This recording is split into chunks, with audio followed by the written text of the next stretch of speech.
নমস্কার বন্ধুরা, আমি সীমা আর আমার আরও একটি ব্লগে আপনাদের অনেক অনেক স্বাগত জানাই। আজকে যাচ্ছি আমরা বিল্লগ্রাম, আমাদের গ্রামের বাড়ি।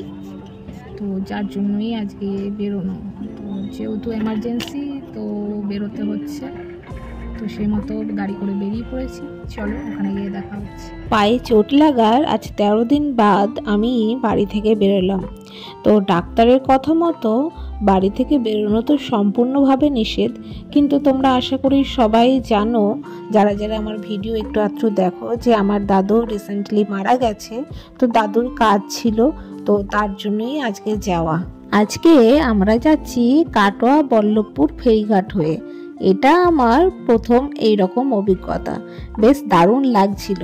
কি সুন্দর বড় বড় গাড়িগুলো এরকম লঞ্চের ওপর চাপিয়ে দিচ্ছিল, আর এপার থেকে ওপার যাতায়াত করছিল বহু সংখ্যক মানুষ। 10টা আমার কাছে আছে মনে হয়।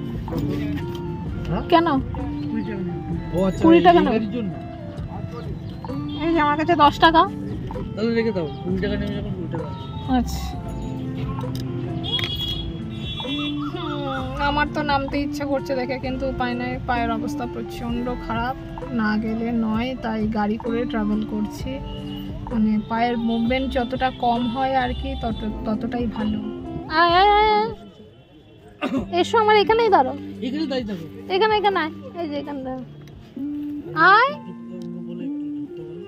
ও কাকু, কিটি হাতটা একটু ধরো তো, যা যা দাদুর কাছে যা, দাদুর কাছে যা। গঙ্গা পারাপারের সময় গাড়ি থেকে সবাই নেমে গেছিল, কেবলমাত্র আমি বাদে। কারণ আগেই বলেছি বা তোমরা জানো যে আমার পায়ের অবস্থা একটু খারাপ। ওই দেখো ওইদিকে সবাই স্নান করছে, আর এই যে এদিকে বা দিকটাতে সব পারাপার করছে। দেখো নৌকা করে কি সুন্দর।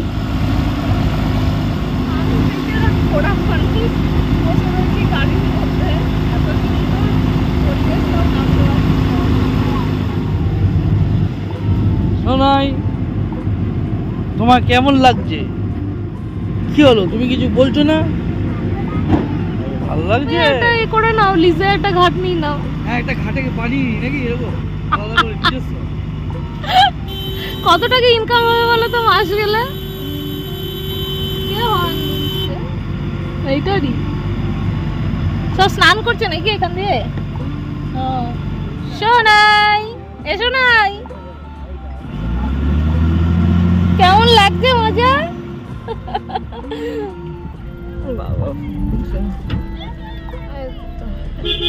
এ বেথুয়া ওই অবধি গেলে তো চিনতে পারবে। বিল্লগ্রাম সার্চ করে নাও পুরো,